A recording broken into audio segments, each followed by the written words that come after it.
bit inappropriate, but whatever. And do you know the phone brand Huawei? The what? The phone brand. There is a phone brand, Yeah. Huawei. Yeah. Yeah. So my name is exactly opposite. WEIHUA. Yeah. Yeah. Exactly. Yeah. Yeah. So Eva is like a short. Quite close to how it's written, no? Yeah. Eva is like a short for WEIHUA, and then many people know me by the name. If you would say it very fast, Zimmerher. Yeah, exactly, exactly. So, like, this is another topic though. But when I was in Weimar, one of the semester I did a project called all my giving names.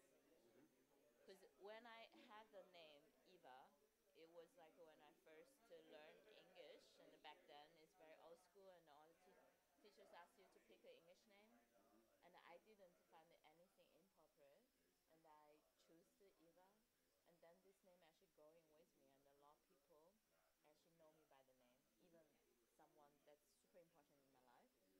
So it's actually part of my life now. Until I realized. Same like with artist names. Yeah, exactly. You have them and then they Yeah. just stick. Yeah. Until I realized, okay, it's actually not appropriate because it's kind of a Western way to colonize or like to invade, or like we are trying hard to. I mean, Yeah. I always find it the opposite. There is kind of, I always found it's like a polite gesture of Chinese people to offer you a European Yeah, name. we Because try they to be know polite that to you, integrate ourselves. Yeah. because they know that you're going to be Yeah. not be doing it right anyways. Yeah. Okay, let's try the microphone. Vielleicht ein Bier bei dir anstrengen. So, ja, nimm dir einfach eins und dann machen wir es nachher. Ich muss jetzt nur anfangen quasi. Im Kühlschrank. Das sehen in anderen Ländern, machen die das auch alles. Okay, dann fange ich jetzt an, WIELAND. Hello, hello, hello. Hello. Hello. Hello, so we're going to start because we are also on the stream, so we try to stay with the schedule, stay with the program. So, welcome very much to the 26th TouchDesigner Roundtable Berlin, which leads us back to our home base, Node Institute, after venturing out to different locations all across Berlin. And so we're very happy to welcome you here. We have three very interesting speakers tonight, and the first one is standing here already ready. Her name is WEIHUA, and she is, I'm not sure if I explained that right, but she's consulting artists and art buyers about commissions. She's handling or discussing contracts with them, intellectual property, and things which are kind of highly relevant for most of us if we're working creatively, but like almost no one I know really knows about this stuff. So we were very excited when Dan introduced us to Eva, who's working in that field, who's consulting different people, and we asked her please to come to the roundtable and open our eyes for this whole topic. And we're also gonna have an intermediate course with Eva in January, right? Where she's gonna go even deeper into that topic. And thank you very much for coming and for enlightening us. Thank you, Stephen. Thank you for the introduction, and I'm really glad to be part of this roundtable. And thank you everyone here and online that join us, and it's a very cold night in Berlin, and so much appreciated. My name is WEIHUA, and E is my actually family name. WEIHUA is my given name, and many friends know me by the name Eva though, and so you can call me either way. That's fine. When first Stephen sent me the invitation for this roundtable and also the course for January, I was actually quite hesitant because I'm not really part of the touch designer community. I'm working in a completely different field in art management, and that's, I'm not sure how relevant will be the topic to you guys, but Stefan and many other friends said it's quite relevant, and there's a lot of things to do when you guys are actual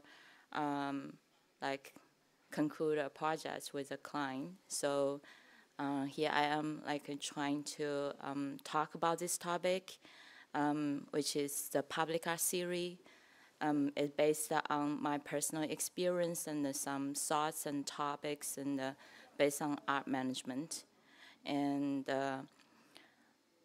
to start with, I'm working in art management for already more than 10 years. And since 2019, I moved to Berlin. And I'm now currently working as an executive commissions curator at an institution called Tamar Art. And because my job really involves a lot of sensitive topics about contracts and the budgets, so I'm actually not really allowed to talk about the details of the projects I'm working on at the moment. But within today's roundtable, I'd like to share my journey, how I end up in this position, and also some thoughts that relate to art management, maybe also could be something relevant or reference to you when you think about it from the artist's perspective, and when you approach to projects that's relate to commissions or relate to a commercial project. So just a disclaimer here. So what I'm presenting today is really just based on my personal experience. So I'm not really representing any group or any profession or entity. So, oh, okay, this is Ariane. So I made this mind map that's kind of explain about my journey, and I thought it's kind of similar interface as a TouchDesigner. Maybe I'm wrong, just to make you guys feel more familiar. So we can start with this chart. I guess many people might have this different understanding of the definition of a curator. So what exactly does a curator do? I list some options here, maybe people or who are online can type their answers if they want. We can also, who are here, can also think about how you think about a curator, what exactly you consider curator's responsibility is. And there are many different types of curators, actually. For example, me working as a commissions curator, my responsibility is very different compared to a curator who works for a gallery or in a museum, who is maybe a collections curator or exhibitions curator. And but I'm sure, I cannot speak for them, but in my personal experience, my work tasks actually cross over many of the tasks and the roles at least on this screen. And maybe some of them sounds familiar to you, some of them maybe not, but maybe we can keep our answers for now. And then I'd like to introduce you of my journey, how I end up in this field, and maybe that will give you more reference to reconsider about the answer. Yeah, so the journey map. And you can see there will be these 3 keywords here I listed, from the creation to curation and eventually to the management. And we can start from the creation. Surprise, yeah, so my path actually started as an artist. And so from 2024 to 2029, I was actually studying public art at the Tianjin Academy of Fine Arts in China. And for people who might need a little bit background about public art, it's different to fine art, because public art usually is created for a given environment. And either it's might be in a very traditional like perspective. You can consider public art as the like statues or like sculptures on the plaza or within a city. And like, but nowadays public art can be more abstract, can be art that relate to a public topic or art that's created for a specific group of audience. But it's always to do with the public. So when I was studying my bachelor at Tianjin Academy of Fine Arts, I was actually trained to learn all the necessary skills for creation. For example, like a sculpture and visual communication and different types of materials, stainless steel and panel beading for like the bronze panels, and even the murals and the reliefs and the caving and space design.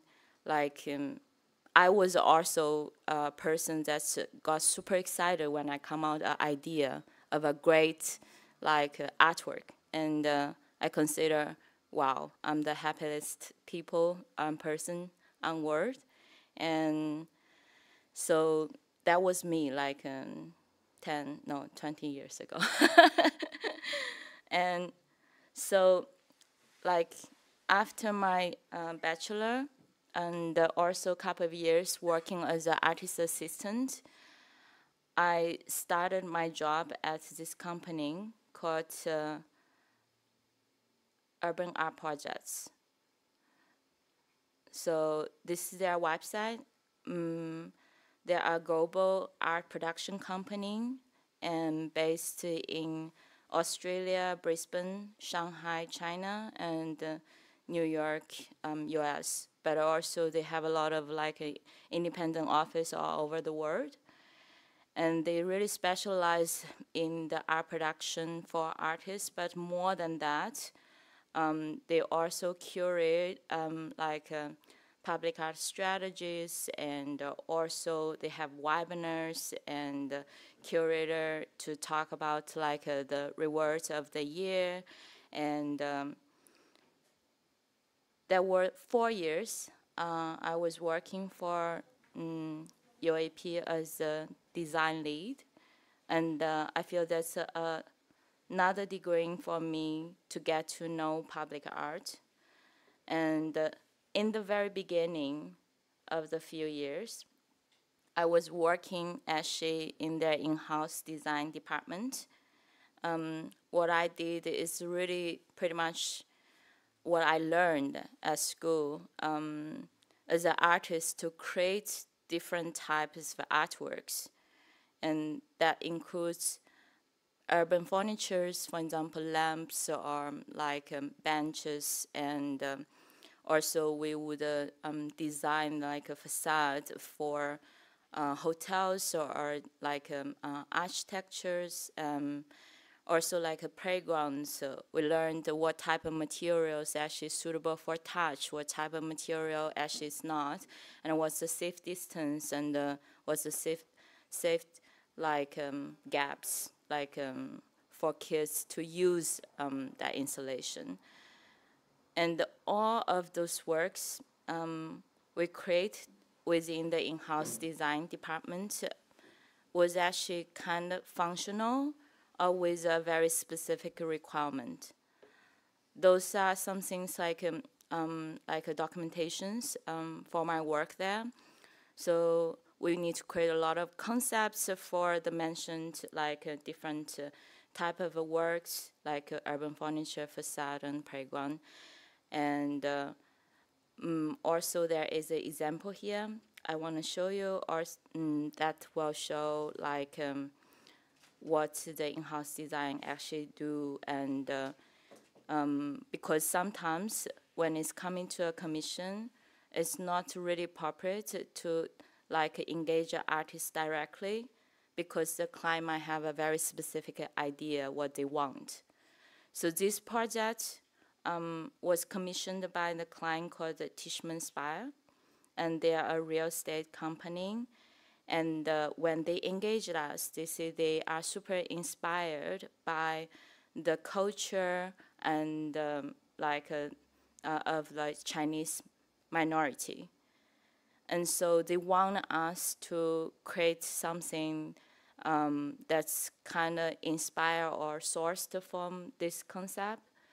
And once we receive requests like this from a client, it's really hard for us to engage an artist, say, could you now create something that's related to a minority group? Because it's kind of not really respectful to say that also. And so this type of work, it also has its own value, because we hear the voice from the client. They do really appreciate about the minorities' culture, and they actually want to commission some art, and that's kind of been placed in a specific environment. So in-house design team would kind of consume a task like this. And this is a project I lead when I was working for Tama Art, for urban art projects.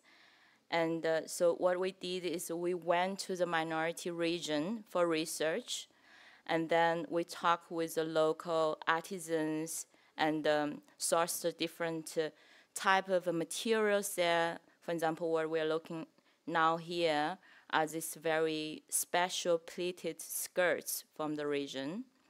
And also we have a lot of adornments. This is the final piece, but in the beginning we sourced so many different types, and then we can measure them and then look at the site, what's exactly the dimension and the space we have, and then we starting to create different type of concepts and then present it to the clients and ask them for feedback if they like this direction or not, and slowly form to the final concept.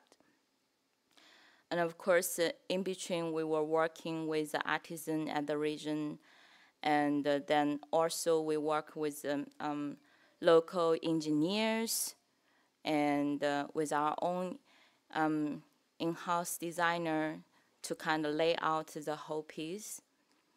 So this is like a typical project when we when I was working mainly for creation. So while I was working in the in-house design department, I was actually quite happy to see what I create actually get to be realized and being exhibited semi-permanently at least. But often we also run into a lot of difficulties. For example, I list some here only from my own personal opinion, because it's really hard to decide when I come out a concept, how it will be presented or where will it be presented, what exactly the scale will be. And often we've been asked for changes, and we actually don't know the reason why, because there will be miscommunication in between, or maybe the person who communicated with me is actually not the one who made the decision. So I was actually facing some frustration, but in the same time, the company actually gave me more responsibility to managing art commissions. And at the very beginning, I was actually kind of feel rejected about this idea, because I feel if we can consume this by ourselves, why we need an artist? What's the role of artists here?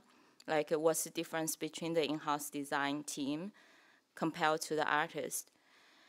And slowly, through the work experience, I got to know many different artists, and they are all super creative and I got to know them and I get inspired from them is a different type of experience for me. And here I list an example as an artist procurement. What does that mean is sometimes when we receive a project request from a client, they already have a very specific vision and a very specific site already. And they say, we are looking for certain artists who might practice in this style, or even sometimes even the client don't know what type of style they want, but they say, we have a site and we would like to engage some artwork, and that kind of evaluate the vibe here. And then in this case, people who managing the art commissions in the team, we would actually looking through like our artists like network, and then also liaison with the artists and see who would be available. But that's not owning about the availability, but more important, it's about the match between the artist and the location. And that's where I start to learn how important the physical context is for art commission, especially for public art commission. And here is an example. This work called The Life of Stars, and by artist Lindy Lee, who is an Australian-Chinese artist. And before we commissioned her for this piece, she hasn't really done like a three-dimensional installation in this scale.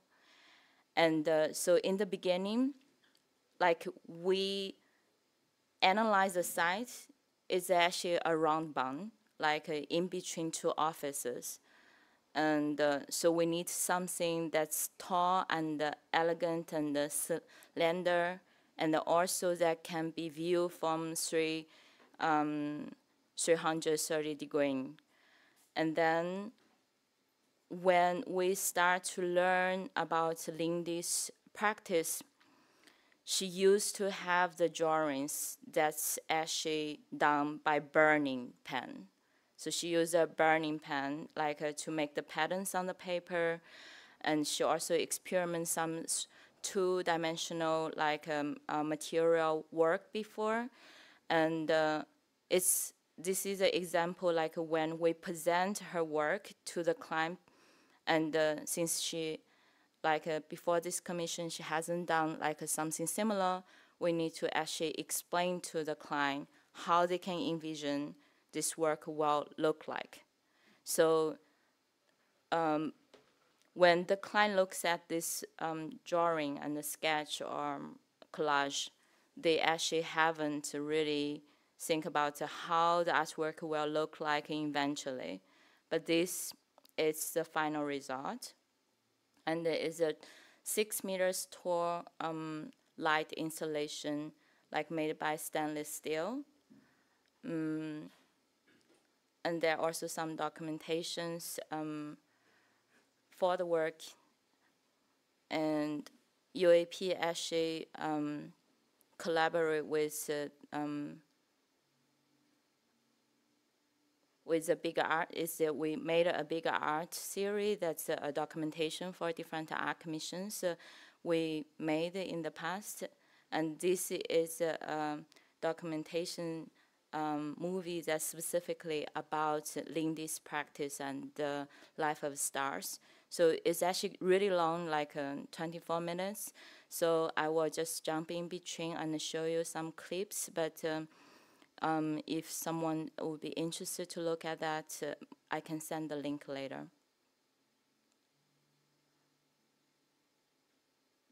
Host at the moment is an Australian, born and bred. My name's Lindy Lee and I'm an artist. And I've been working as an artist for over 30 years now.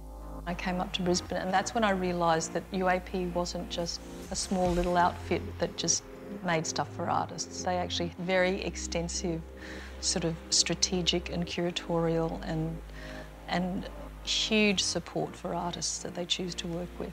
UAP's collaboration with Lindy Lee is about to go up a notch with the completion of their latest work in China, a 6-metre-high silver egg for corporate giant Ting Xin International. So Lini, as you see, we just finished the whole artwork. It's pretty much done. So what do you think? It's pretty good, Eva. Spectacular, isn't it? No, it's fantastic. I want to hug it. When Dan Tobin first brought me to Shanghai to start working, he said, Lindy, you absolutely have to understand scale in China. You've got the scale of history, you've got the scale of population, you've got the scale of the buildings that are here. This is the biggest work I've done so far, yeah. And this was 2015, and also I think it's quite important to show you like the perspective from the client. So we have also a clip here when the work was under installation. But Lindy's other work, the giant 6-metre silver egg for the Ting Xin Corporation, is being installed. A truly proud moment for both artist and UAP.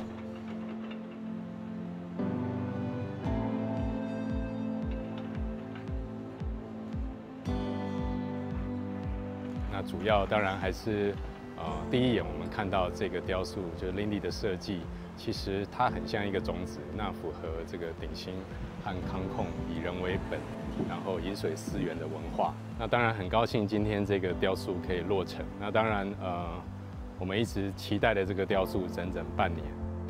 And Lindy's experiments burning holes in metal have paid off to become the surface design of her latest artwork, aptly named The Life of Stars. I was worried when we were travelling here to site that even though it's 6 metres tall in the factory and it has a presence in the factory, it's not going to have a presence within this. But I think it holds its scale. I think it's exactly the right size. It has its own presence. In China, I think they see it. Yeah, so this is an example to really show, like sometimes when we're being engaged by the clients, maybe the vision not really exactly the same, and they might consider the artwork from a different perspective than the artist. And sometimes, like when we being engaged in project like that, like as a commission's curator, we actually need to actually translate the like a vision between the client and also the artist, and make them to kind of understand each other, but also to kind of elaborate like what they really think, and also to see the work actually reflect their vision. And Can I ask a question? yeah. In this scenario, what was kind of, if you remember, let's say I'm the client, I show up, what did they ask you? Did they say put an egg between the buildings? No. Yeah, this is exactly the case. So Ting Xin engaged us for their new built office campus. So what we see there within between these two office buildings is not the only one site. There are many different sites, but they don't know what they want to put in. But they just engage us, say, we understand that UAP is a very established art agent, and you managed many different art commissions before. So could you help us to like engage some artwork and evaluate the vibe of this whole site? So within that project, there is office buildings, there are also hotels, there are also a park, and there are also retail like a plaza. And so we need to actually analyze the site and then understand, form different briefs from, like, for example, landscape designer and architect, and also even the internal, like, operation team, what exactly they need. For example, they say, okay, here we don't want people to stay. We want people actually to have the first impression of our office from far away. And here we want actually people to sit down and to really relax. And we need to get all the briefs from different design professions, and then to like kind of bring a whole strategy, what type of artwork we want to engage. This is actually coming to my next point. It's this master plan strategy for large developments. And because maybe from artist's perspective, we consider the work is our baby, right? And we want it to look as fantastic as we can. But from the curator perspective, we are looking at many different artists' work. And often when we get the projects that requires multiple artworks, we kind of need to make a layout and master plan strategy, what makes sense most. Maybe, I don't know if this makes sense. When a musician makes music, there are many different elements and rhythm, and they want to put this together and to have something that's have some low starting point, and there's then high peak, and then it's coming down. So we also actually, when we run into large projects, we need to analyze the site and then understand, okay, what makes most sense when we put different artworks in the same site. Because this is not a job one artist can do, because we cannot put the same style of a painting all over in a development that's 1,000 square meters. Then we also cannot just put the artworks that's in the same scale, for example, 5 meters tall, and then we just repeat the same scale in different space.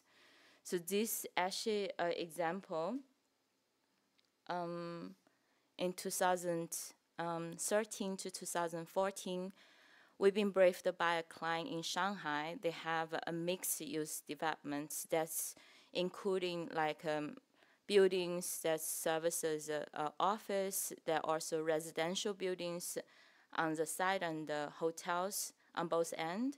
And then we have the mixed use, retail, a plaza in the middle, and also theater and historical sites in between. Then when we run into a project like this and the clients say, we have a budget of that much, but we don't know how many artworks we want to put in, and could you help me and to analyze and also allocate the artworks.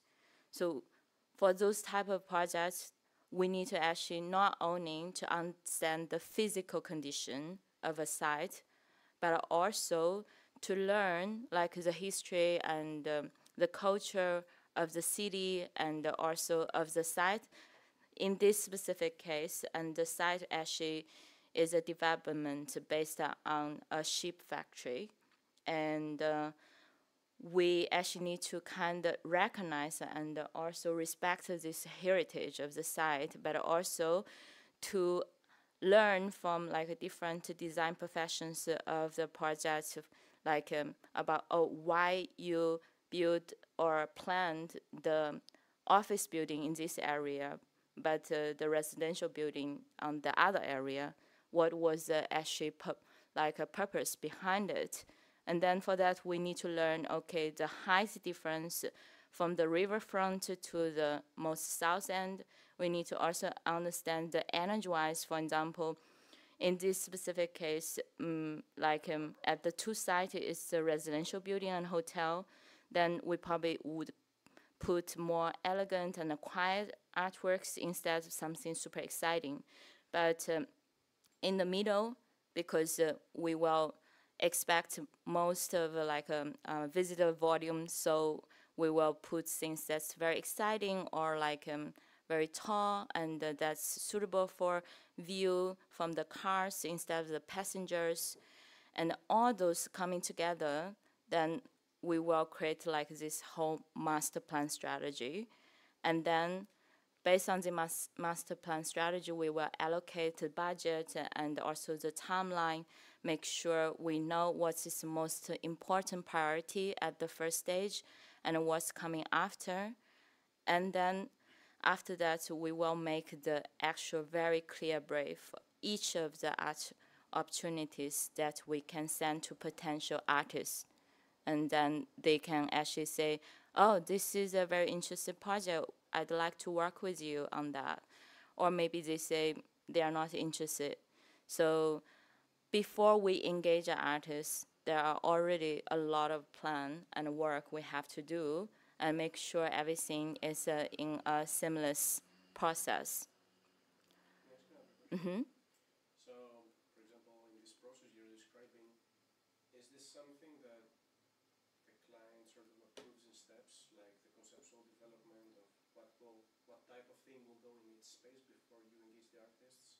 Or you come with a master plan and say, this artist goes there, this artist goes there? We wouldn't identify a specific artist, but we will identify what type of artwork. It's called benchmark. Like we will show to the client, say, this is a benchmark we consider will work well in this location. Based on the brief from before, we understand it needs to be something exciting, need to be seen from far away or from a car instead of a passenger. So then it probably should be high, but simple, but bold. But maybe there will be another art opportunity within the residential park, for example. Then we say that need to be elegant, and a family go out and then they walk in their park around their residential building. They see this and they have time to stay and walk around and look into the detail. Then we show them different type of benchmark. And then they look at that and they say, okay, this is the direction we want. Then we will look into our artist network and then see what type of artists might be suitable or have the potential to suit the art opportunity. And those benchmarks, are they artists that could fit the space, or like 3D renders your team made? Usually benchmarks are reference images we found online. Yeah, like past examples from different artists. Yeah. So installations in similar spaces? Yes, yeah. So there's also an example of the build example based on the master plan strategy. That was actually sports center.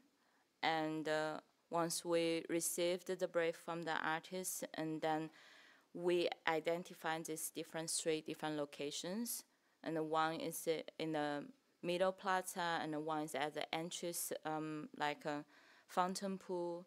And there is another one like in the entrance of their like a stadium, and all of them like have a different height and have a different shape and done by different artists. But you can see they also have like a corresponding style in between that matches like the whole like architecture style and the vibe within this sports center. So these are just some examples to show like my journey when I went through from the creation to curation. But also when I was working in UAP, like on those like art commission management and curation, I also run into some difficulties because still I'm not the decision maker. And sometimes projects get canceled. For example, the example I showed you before, this was a project we worked for actually quite a long time, but eventually we didn't actually got the chance to realize this project because the project itself was a master plan strategy. Eventually, the client actually has the rights to choose a different art consultant or art production company, and that make me like rethink why, what exactly decide a project, and what influence the client's decision, and So that's why I actually consider to have a further education in Bauhaus University of Weimar.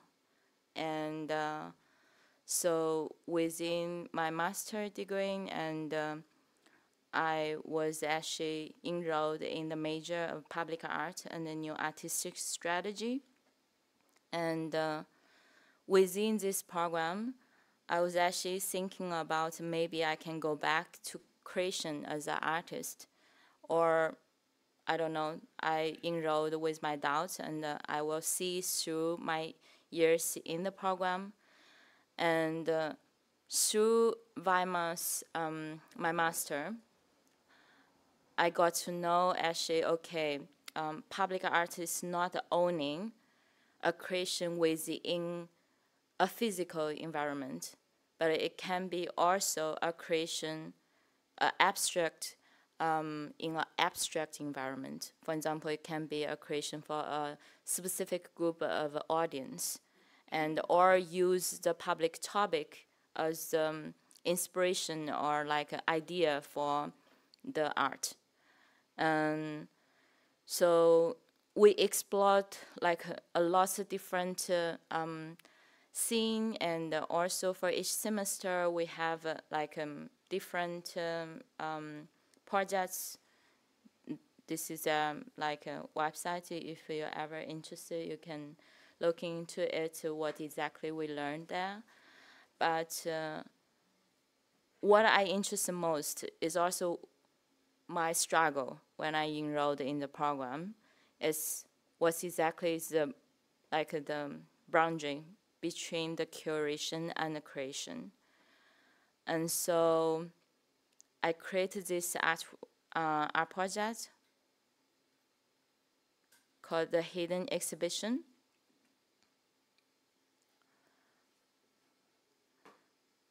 And this project actually was created within Hamburger Bahnhof Museum. For people who don't know Hamburger Bahnhof Museum, especially the audience online, it's a very famous contemporary art museum within Berlin. But my project actually was a guerrilla project, so means without permission. Yeah. Yeah, so that's actually the point I want to explore, like the boundary between creation and the curation, and also to really experiment what's this powerful impact a context can bring. The context not necessarily the physical context, but can also be the abstract context. So when I think about this idea, and so who would have the most power for context and presence in contemporary art in Berlin, then it's Hamburger Bahnhof Museum. They has the best context for me to realize this project. And yeah, so here was like a picture I took in Amsterdam Contemporary Art Museum, and it was also start of my thesis. Could anyone like tell from this image if we're looking at an artwork or a broken floor? Or a broken floor?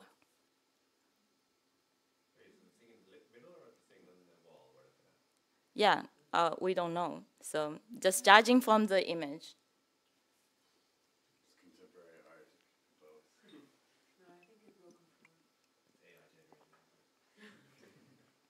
Yeah, I was wondering why we have this confusion. If we see a fence around a broken floor outside of a museum, we would consider that's a broken floor.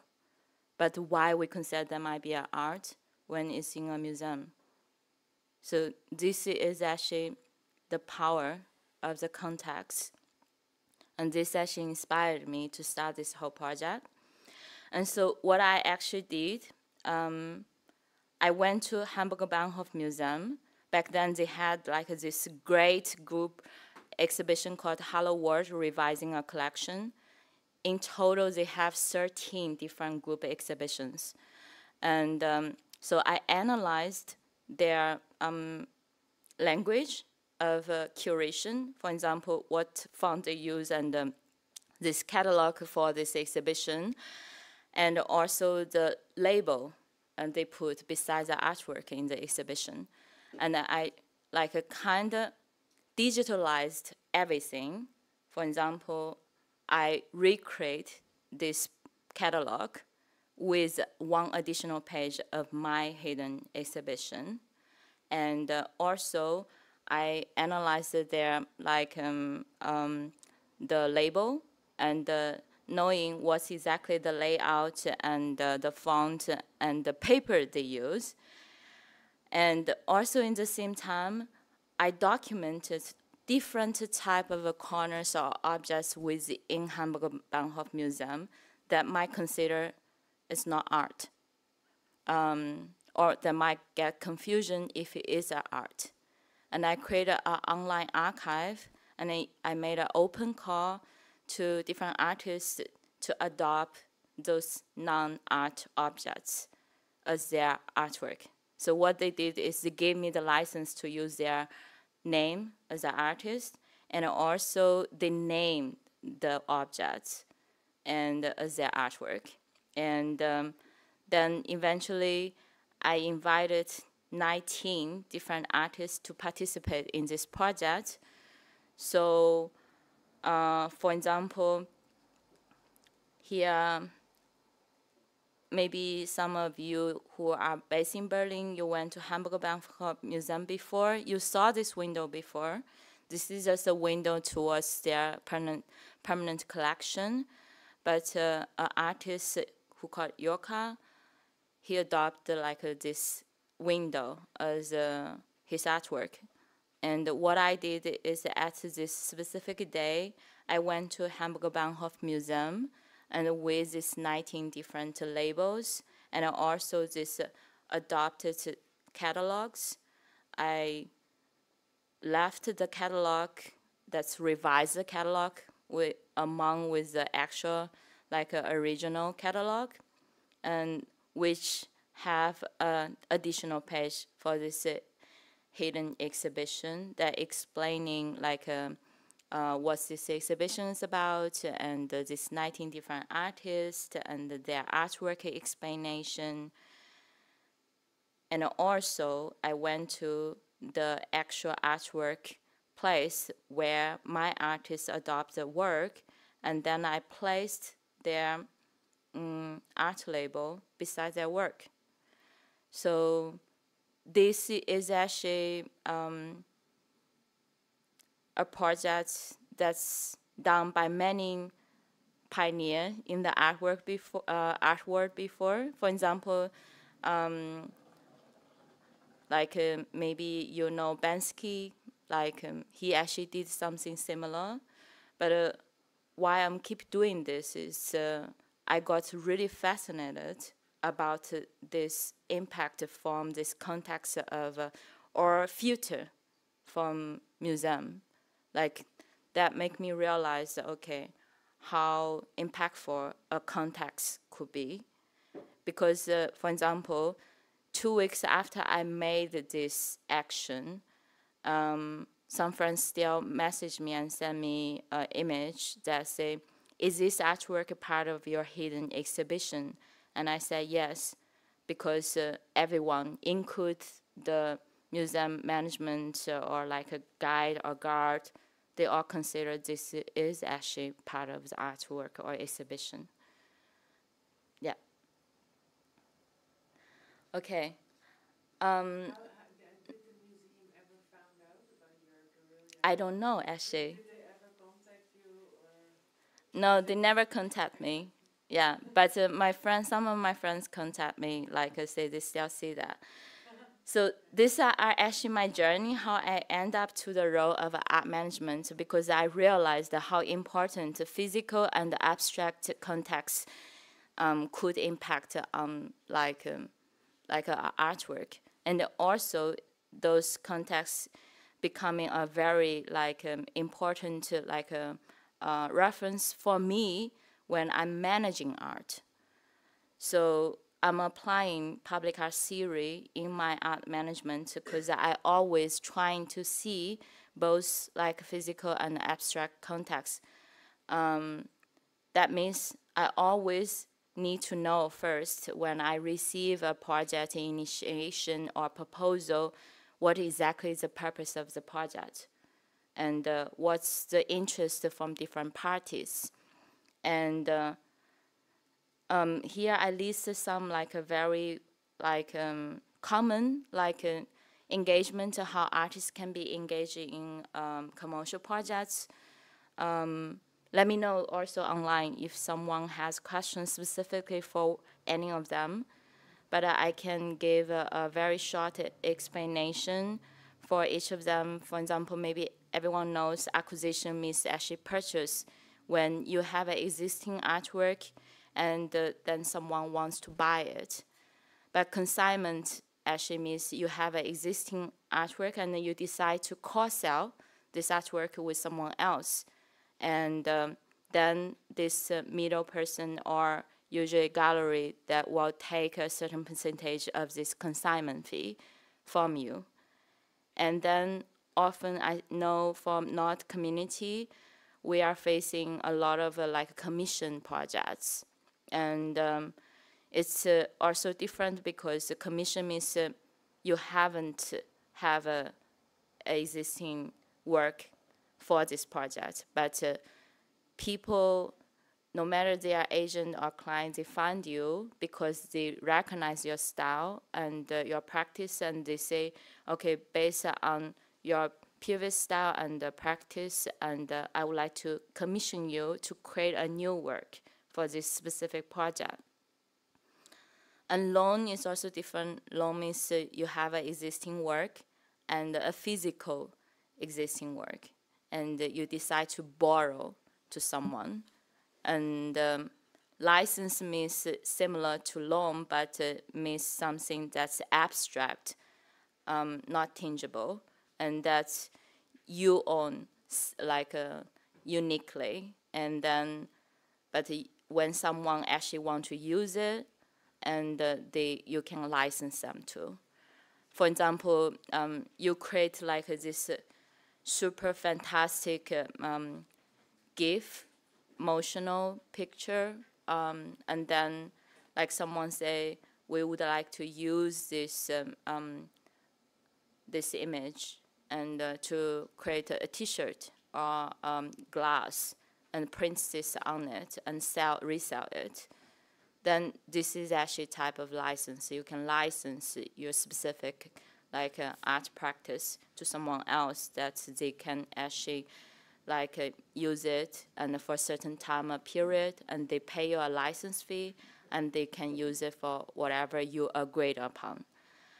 And there will be many more, when you're becoming more well-known and successful artist, you can gain a more important position in the project. You can be partner with whoever want to co-produce your work, or you actually get a sponsorship from someone. That means you have the whole full freedom to do whatever, but you received the budget to support your project.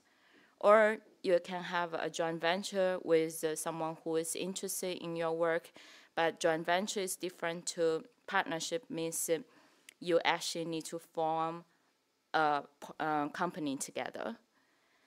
And or you can just provide consultant based on your specialties and then just give them consultation, say, yeah, you should actually create a work like this way or other way. So there are many different ways how an artist could be engaged in a project.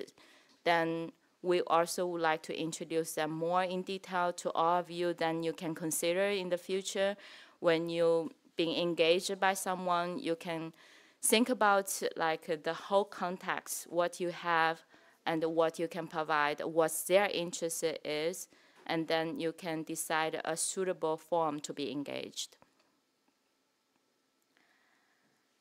And of course, there will be more like practical elements to consider about, like it's important to think about and also to know what exactly the budget is and the timeline that decide what's possible and what's available. And contract may be something everyone consider this is a very pain in the ass topic, but contract actually you can consider, I'm saying it in my own language, contract you can consider is a documentation on the whole context and also what you decide to do with the other party, and then you document it and make sure both of you know like what you're gonna do. And here I put a little like a collage on like different elements like that's kind of important when you review a contract. Me personally, I'm not a lawyer, but I work often with lawyer to conclude agreement based on like a different type of the deal of the engagement. Then I need to actually tell a lawyer that, okay, this is our agreement. We decide to do this way, A, B, C, and then like the lawyer will frame it in a more law-based perspective. But what we can do before we engage a lawyer is to really decide what exactly the payment terms is and who will be the ownership. And the ownership not necessarily means the client or whoever has the ownership owns everything. Like someone can own the physical work of yours, but they don't own actually, like for example, your IP rights. Like your IP rights you can license to different people, but you can also not. That's all like agreed upon before we sign an agreement. And there's a lot of nuanced things in negotiation, like for all the different type of engagement we mentioned before. And there are industry standards, but also, of course, you can conclude agreement as however it will be, as long as, for example, if you could convince a client that one piece of a white paper you contributed is significant and irreplaceable, then that's worth like $3 million. That can be also a great project. To me, that's already a successful like contemporary art itself. So, okay, we're running out of time. But hopefully in January, we will get back to those topics again. And so, yeah. Sorry that I had to interrupt you. Thank you very much for this view. And I think we're very curious to dive into that a lot deeper in January, to look at the practical sides. I was wondering, when you were describing the work where you had the in-house design department, to me, it sounded a lot like basically design, right? Because it's not really art if you have commissions. But on the other hand, I was also very curious on how does this company actually get in contact with artists? Or how do artists get in contact with that company? Because you said there's a network of artists. But how does this come about? This actually, I'm not going to say in a very specific case, but there's a lot of different ways you can get engaged with artists. By a most simple way, you can send a message or email to their like a contact. You can just get engaged and brief them with like context of the project and say, we have a project like this and we consider you could be a very suitable candidate as an artist for this opportunity. Would you be interested to collaborate? But I mean, if you have something like Lindy Lee, right? You said she never done any kind of sculpture like that. So how do you come to the idea, okay, now we're going to go to an artist who has never done something like that. Yeah. And that's going to be the right person for that. So Yeah. That's what I find difficult to imagine, because of course there's other artists who have done sculptures. Yes. And they would be the obvious choice. So. Yeah, exactly. That's why I appreciate about urban art projects as well, like because they see the potential of different artists, not only Lindy Lee. There are many different other examples, like when they engage artists and while they haven't really like done such work after we collaborate with them. And so what we did is we talk with them first and understand their vision and what they really want to do in their art career.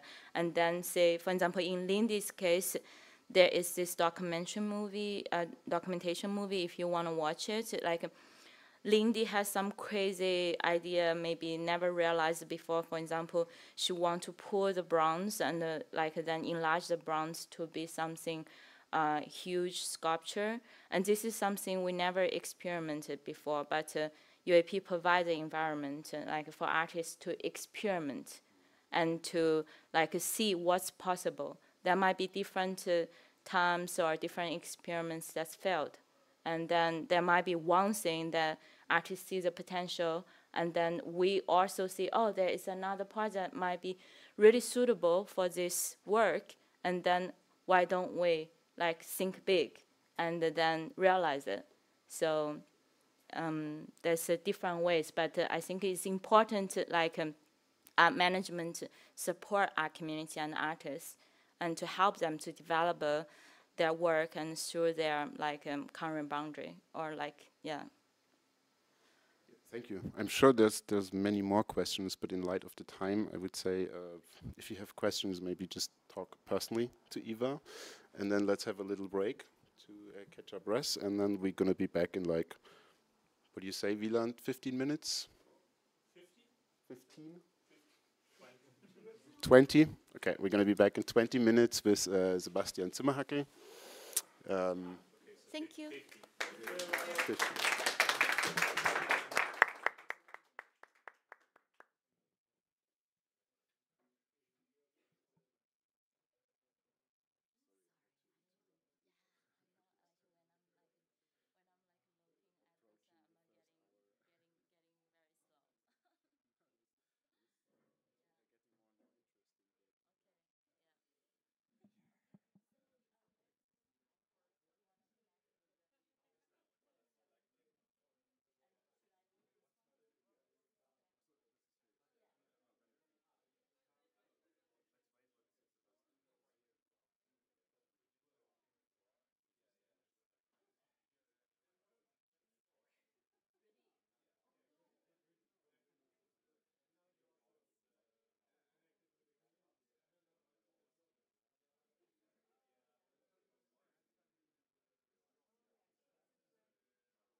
All right, and we're back with the next talk.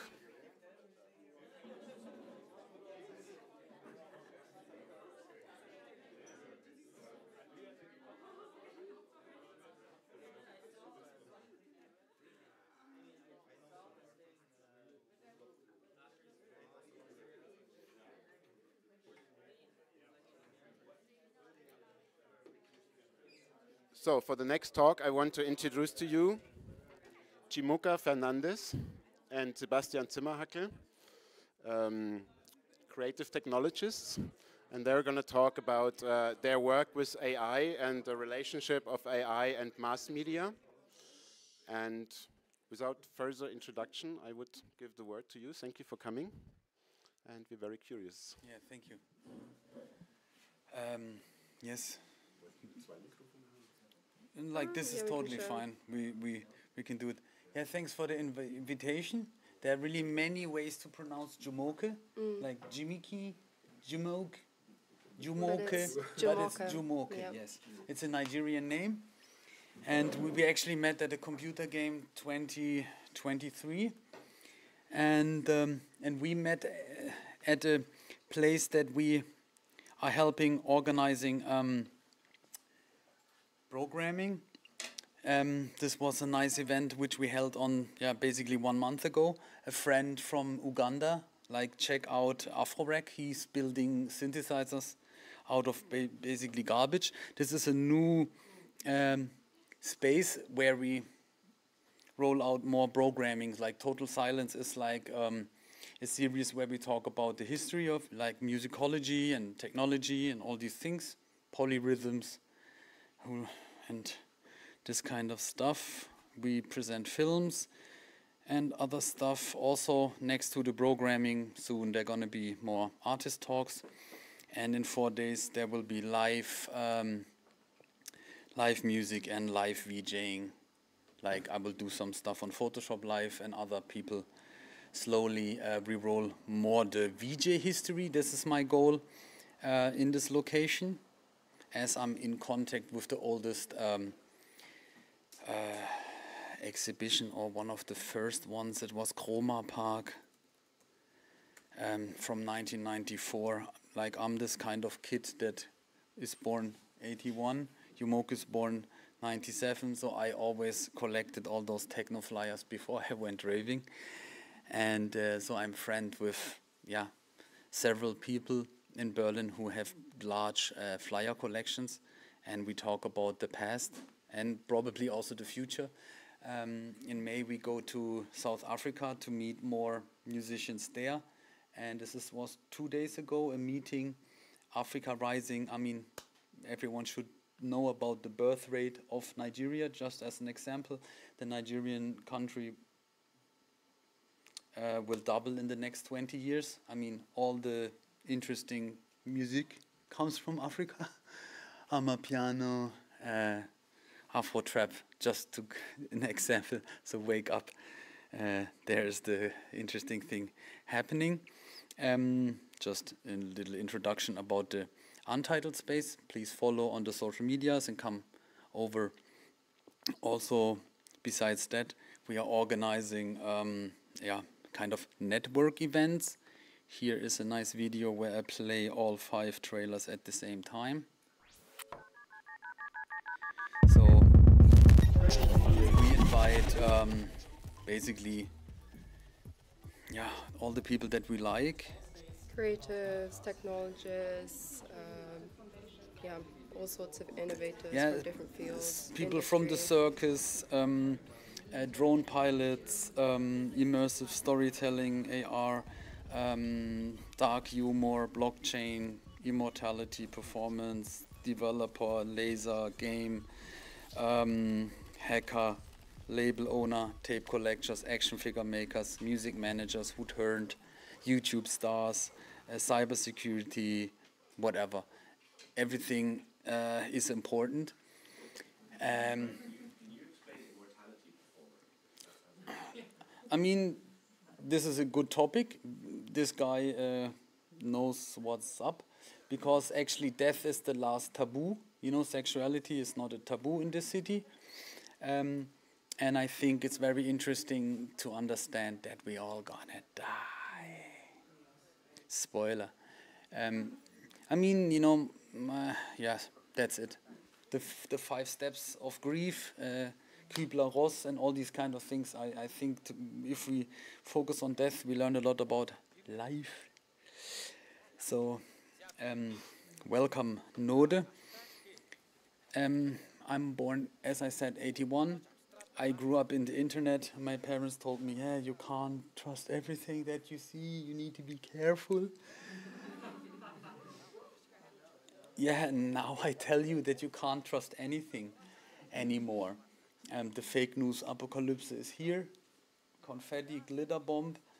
Yes, and it's getting more excited. I just came from a 2-hour conversation with a hacker, and he's 28 and told me so much stuff. It's just like, okay, we are here. We're not doomers. We're actually bloomers. So the future gonna be exciting, okay?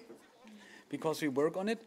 And we present you today something that we call Radical Imagination XD. XD is representing the unlimited aesthetical dimensions. We operate something like a meta-label, research development, AI post-production. We work out AI pipelines, workflows. We consult labels, companies, but also we are teaching. And as I showed you before, we do some programming. Yumoke and I, we are quite happy that we teach at the new Center for Research and Practice. And actually, this is the longest running online school. And Mohamed Salemi, the founder, was teaching all German art schools how to run an online school. So the Städel Schule in Frankfurt, just as an example, understood these things. So we are teaching there hybrid intelligence. And it's absolutely super interesting for us to get in contact with artists like John Raffman or Erica Love and these things. Yes, our oldest student is 37 years old. 73. Okay. Yeah. Yes, good one. 73, her name is? Peggy Bloomer. Peggy Bloomer. So you understand, we're not doomers, we're bloomers. We're Peggy Bloomers. And it's amazing to see she's 10 years older than my mother, and we are working on AI videos and storytelling. Yeah. Collective storytelling, 20 people in one Google Doc. Oh, it's a hell of a ride. And of course, very chaotic. We are here to present you some editorials. Like end of 2018, early 19, I was part of a team that created the first cover, designed and coded with AI. And this is Kylie Jenner together with Daniel Sanwald for the cover of Dazed Beauty. Here you see she used our works in the makeup store in LA. Super interesting. We actually wanted to make a typeface with AI, and we ended up training large amount of beauty pictures on her face. Additionally, we did a face filter back then when face filters were something fresh and new. This is some new work from Yumoke for Schwarzkopf, the hair brand. So we did some experiments for them for some pride concepts. And all those works are created in Midjourney, and but also you could. It's not in the presentation, but also the new pipelines, what you can do out of those pictures and bring it in new variations. This is super interesting. This was another editorial. Here we did the details with AI. So it's a photo shoot in Hamburg with this interesting model. Venus is the title of the editorial. And so we used AI to create all of the backgrounds and the VFX and this kind of thing. And this is, again, the same for Tush, for the fashion brand Victor & Rolf. And again, it's like a sort of like mixed media collage per se. Yeah, Berlin in the 80s, 90s, this kind of stuff. So they shot the model in real life, and then we used AI to transport her to different places. This is some stuff we did for the Sleek magazine, animated with Runway Gen 2. Here again, it's a photo shoot with the electronic bike, and we, Photoshop it in those scenes. It's pretty interesting to work with this, and of course the super interesting working with AI are of course the custom models. So here's an example with this musician Aykut from Offenbach. We trained basically just scraped 30 pictures from the internet. I mean, again, back to slide number 3, everything you see is fake. It's simulated, this kind of stuff. I mean, we could discuss about the social media feeds of the future, you know, because you will get suggestions and then you just explain people what you think they should see. This is the big fun. I learned Photoshop 1996, 97 and made people thinner or fatter, this kind of stuff.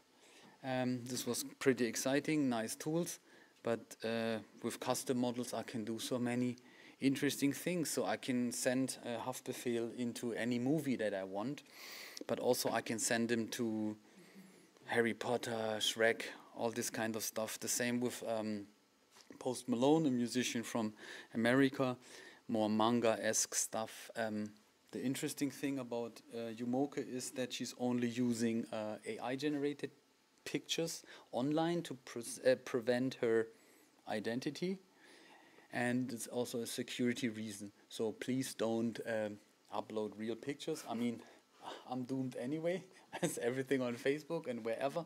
But as I said before, topics like cybersecurity are absolutely interesting, and all the things that you can do basically with a sharp picture, and I have your fingerprint and I can unlock the screen and all these kind of things.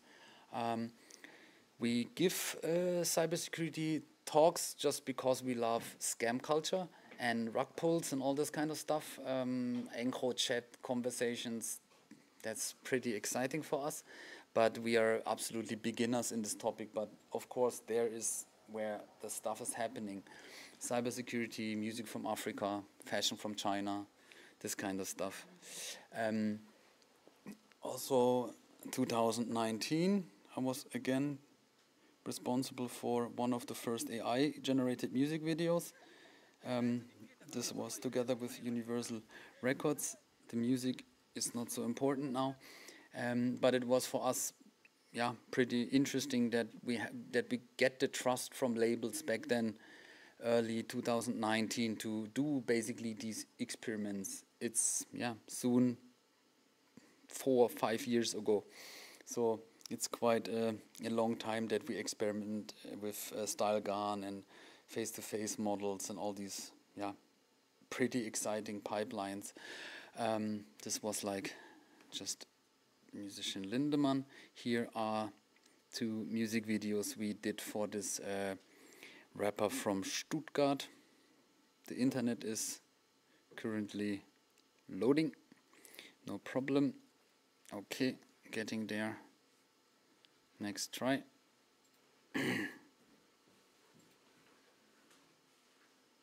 Here we trained again his face. Maybe one at a time is better. Yes, no problem. We just can play it from here.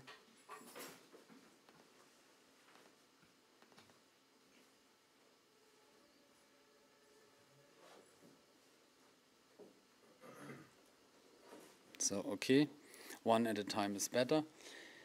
Yes, again, we trained a model on his mask. So, as some musicians need to hide their face. And also on the style, and then using the forum to control the camera movements and this kind of stuff. Yeah, pretty exciting, because we don't we never met the artist to create those 2 videos. We just he's still sleeping in Bali, and we sent him some Frame.io videos, and we just like go through the whole process. So the team that created this music video is not more than 3 people, but I also do music videos just with another person. Here are some other examples from a collaborator called Max Kreis and Felix Gien. I mean, why or for what do you use AI exactly? Like for visualizations of music videos, pretty interesting if sometimes the budgets are not gigantic or this kind of stuff. Here's one of the super early music videos, like 2021. Max and Felix did it. The super interesting thing in this music video, the technology is evolving so fast, and Max had to code extremely hard to get it to the point that the video reacts on the lyrics in the song. And then 3 months later, there are models that make it really easy. But it's, And then Stable Diffusion released a video thing last week, and we even haven't tested it, kind of stuff. And then in all those AI groups, it's just like, have you checked this? Have you checked this? It's like, it's pretty interesting, but also very challenging. I think there's nobody on this planet beside of bringing the trash out and brushing teeth, just doing all this AI pipelines all the time. Here is some work that Yumoke did for Pixelings. Yeah, so we trained a model on the actors and also on an anime character, and then basically had to merge the 2 models to create this anime version of the guy. And going back to this thought that, how fast this is all moving, I made this in, I think it was March earlier this year, and now you can literally do something that looks even better on your phone. So, yeah. But how long you worked on this video? Just 10 days, actually. 10 days, exactly. Yeah. But it was crazy with the model training, because that takes a long time to do. Okay, switch. Can I ask a question? Yeah. Do you have to retrain it from the beginning every time, or can you reuse some of your models for like specific styles?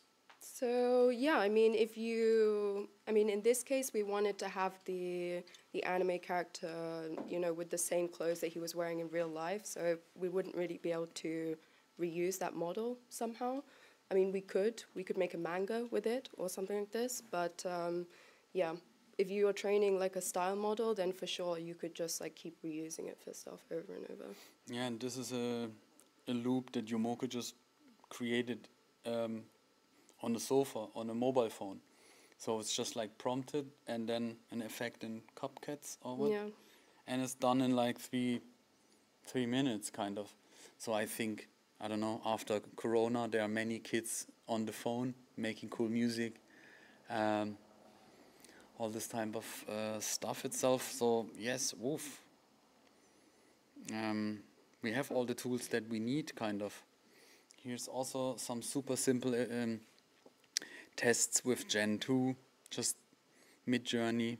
Yeah, and what's interesting is like I was one of the early testers for Runway, so I was like the 11th person to get access to it, and how it's kind of skyrocketed since then. The most recent update, you can basically upload an image and then select which part of the image you want to animate, and yeah, it's just like control sort of how you want that animation to be. It's really it's another level. Like when we made these, it was kind of like, okay, you put the image in, and you can't really control it, but it's still kind of wow. You get somewhere, and we will step by step get more control over our new storyboards or all the things that we want to create. Yes, here underwater world, nice corals, Runway Gen 2, poof. I already have something nice that I can work with. Here's some more how we do our money. Yeah, so this was just a concept we did for a blockchain gaming company. They wanted to make like an AI website, so we made a bunch of images for them, and basically, yeah, they then made it into a website. All the illustrations in Midjourney. Here's also a manga for the biggest gaming team from China. Yeah. So solving the character persistency is quite a challenging thing, but getting there. This was also, I think this was 2021. Yeah. We were so happy when we animated like the typeface, the logo. And I think this is for me, something like Gaspar Noé intro style, AI, corporate identity storytelling. I love these things. Haven't seen it before, and not so much till now actually. Here's also a quick one. I think one of the first advertising things for iced tea, Rauch, everything created in AI, the backgrounds, and this kind of stuff. Yeah, also the storyboard. It was the first like fully AI generated commercial in Germany. Yes, so it was a great week. I had to Midjourney go hard on burgers, iced teas, this kind of stuff. Of course, we do commercial jobs to finance our research and development. And what's really interesting is the Lipton iced tea on the left.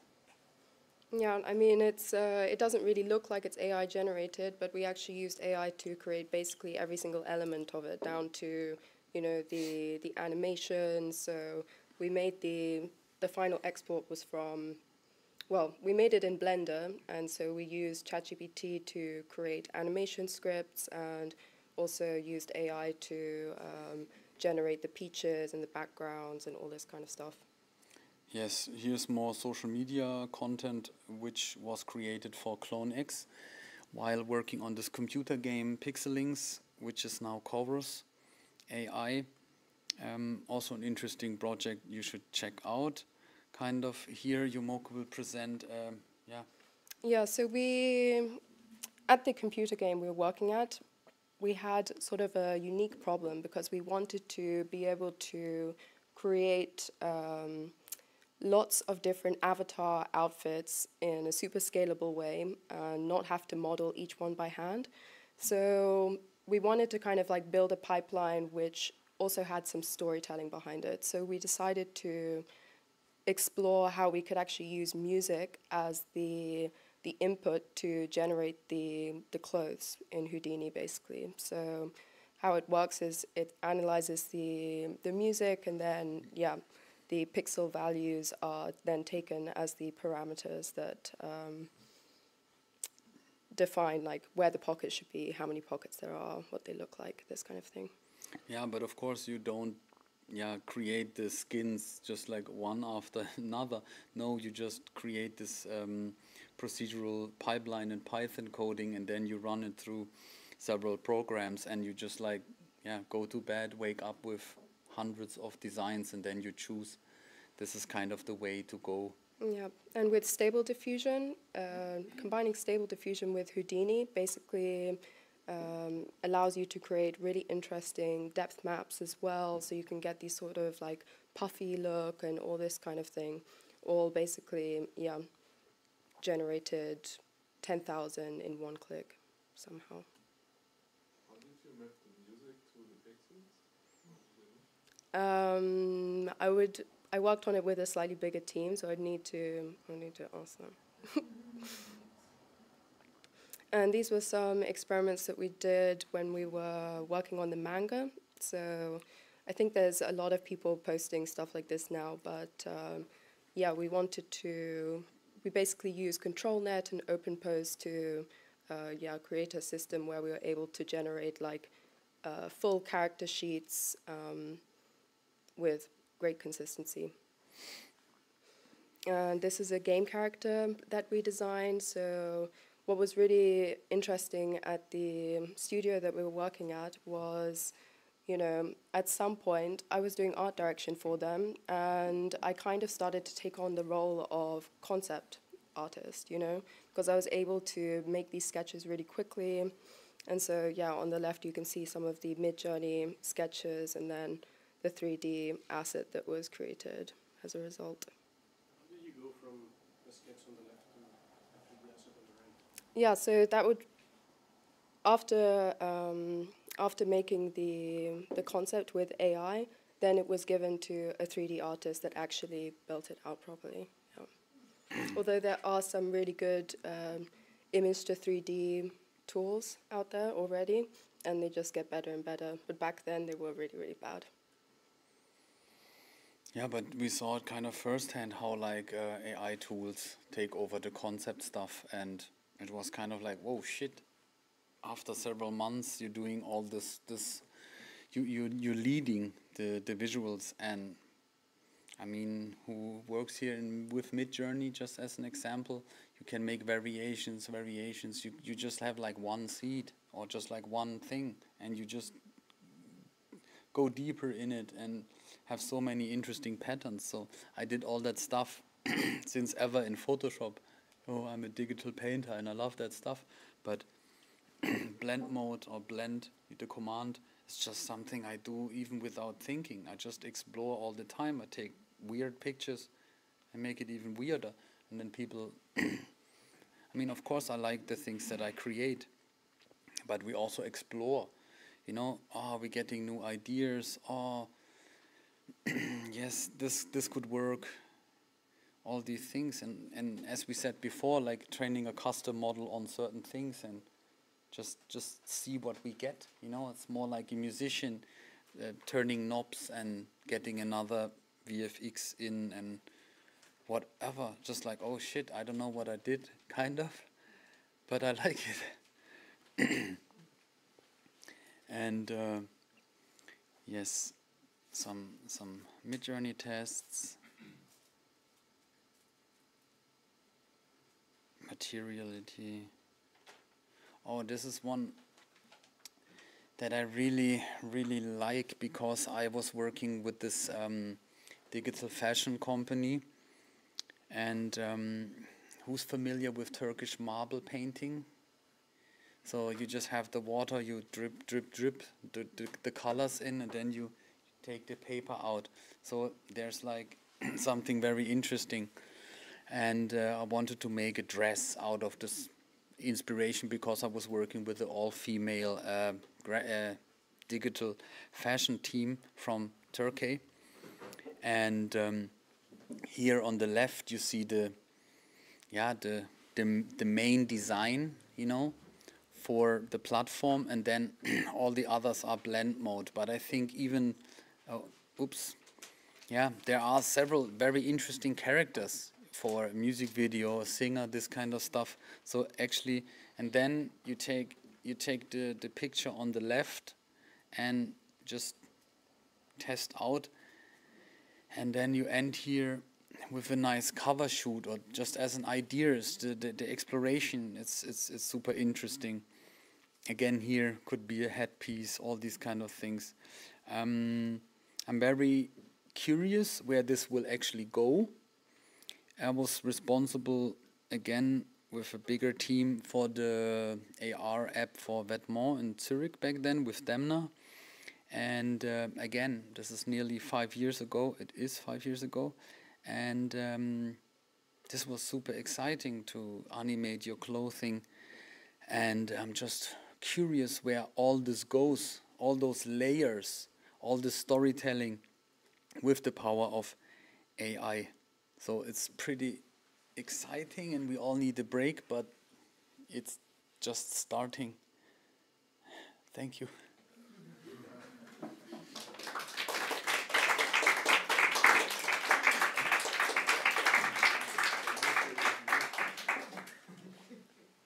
Yeah, thank you for these insights. I'm sure there's a few questions. I personally also have one, because when we talked about it before, and you also mentioned it here, I think, a few times, the fake news apocalypse that's coming up. And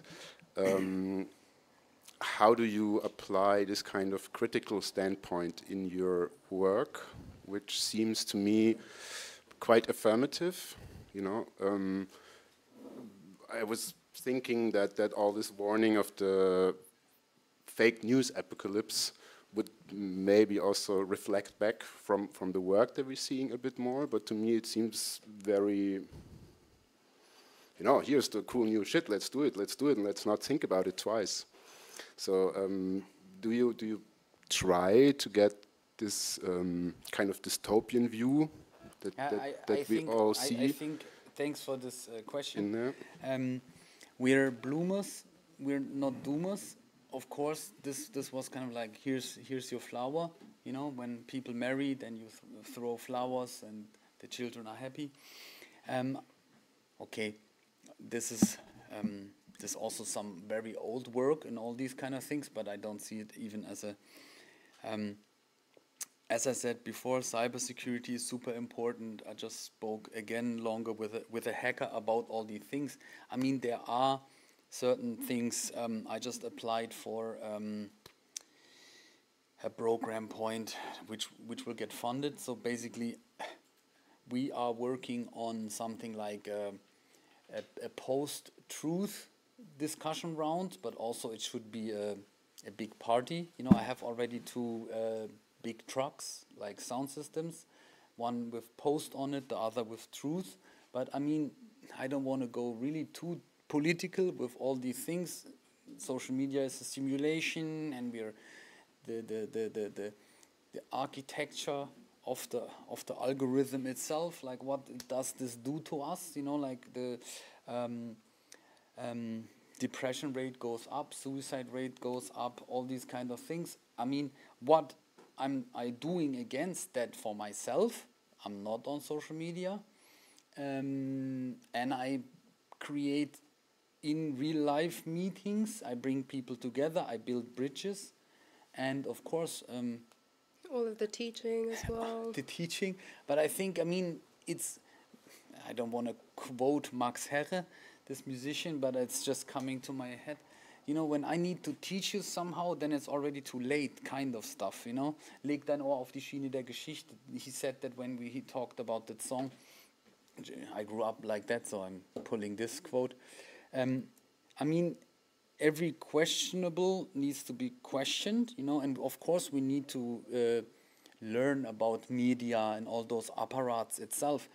I just found this energy from America. It's like writing with light, www.light dot something, and it's long term. It needs to be to verify the images that are shared and all these things. I mean, it's interesting that I get this political point, like, what are you doing against that and stuff like that. I think there are politics who do or have to do certain things.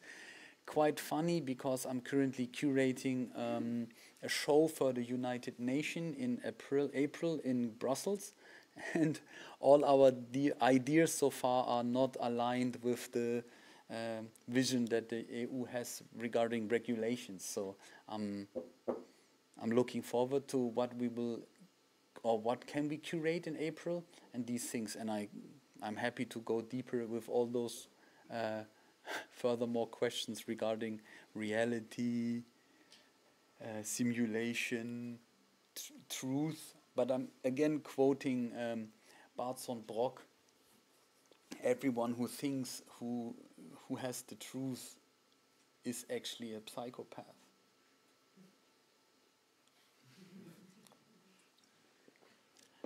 Do we have any more questions from the audience? You psychos, spit it out.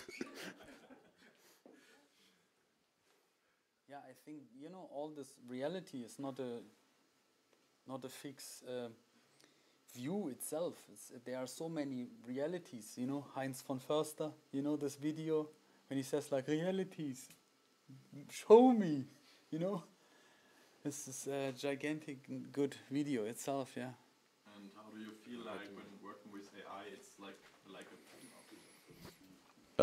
yeah, how do you feel like when working with AI, you always generate like a feedback loop, like you take the stuff from the internet, put it together, bring it back.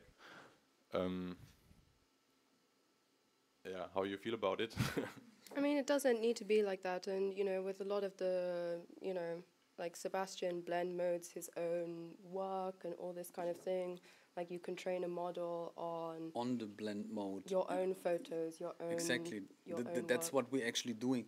Good point, good question, because I'm also an advocate for ethical data set management and an advocate for open source and these things. I mean, this is AI for the good. You know, this is basically mic drop. You know, this is very, very important. Yes, but actually, yeah, I'm just finishing a text that I have to give to a magazine tomorrow. Yes, and yeah, we need to see what we can do actually. And yeah, I just got a 2-hour speed run super info from an C-base hacker, kind of, and he was like 28 and was like, yes, I got so much information which is heavy, you know, like all the things that you can actually do with technology and how to protect yourself and stuff like that. So we need to be aware of certain things and learn about, yeah, step by step, and of course protect ourselves. Yes. From what? I mean, protect ourselves, of course, regarding cybersecurity, not using the same password everywhere and these kind of things, you know? This is just basics. Or using a VPN, using a kill switch. I call it a digital condom. I learned it from another friend and I think it's funny. Yes, so it's like Internet 101, you know? It's like how to actually navigate through the internet and then the life or this kind of stuff. But of course, we are all already cyborgs, and yeah, we are cyborgs already, and it will just get more digital and digital. I just asked a friend who runs a Gen Z influencer agency, and I asked them about, hey, can you explain me where's the digital counterculture? And he laughed at me, kind of like, I don't see that much of a digital counterculture. And because you don't see it in the internet. yeah, I got you. Good point. But of course, those funny TikTok trends, you know, the going outside TikTok trend. People like, hey, have you tried? Just leave the phone at home and go outside. It's a TikTok trend.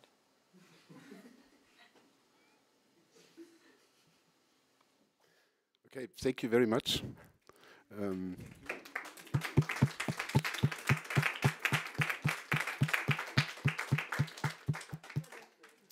sure there's more conversations to be had when we're in the outside of the auditorium situation.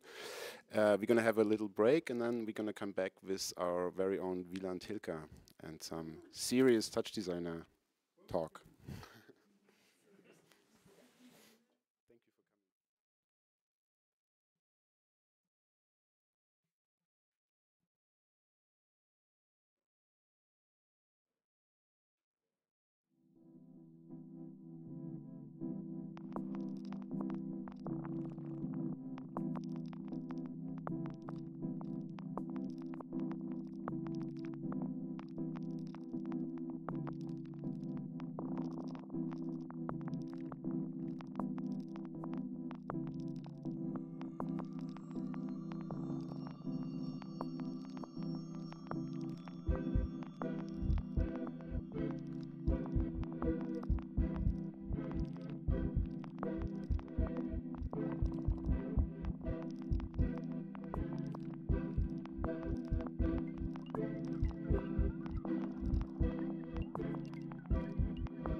Hello, hello. Okay.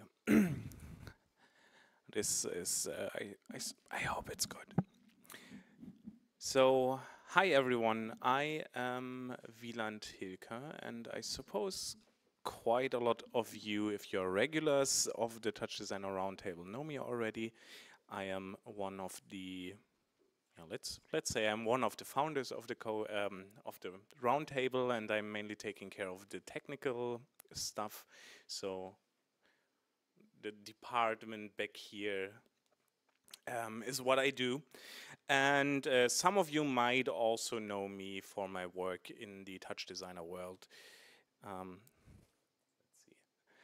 I will quickly do this myself.